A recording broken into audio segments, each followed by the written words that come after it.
And people in general are so reluctant to just deal in straight facts. And obviously that sounds like one of those heavy-handed statements. Well, it's like, well, but what are the facts, man? But it just mean the social graces to the point of white lies where you show up. But I know it's going to take a while.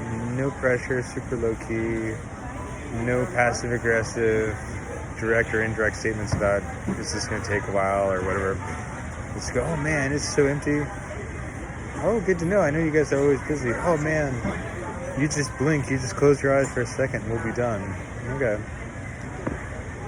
Well, and I don't even pressure them with that. They say it'll be done in a second. I go, hey, no worries, you know. And then of course, what do? Take forever. I'm almost too nice. It's like, I just want to be nice and still have people do a good job. But I'm not going to change my ways because I firmly believe, yeah, we just need to give love a chance.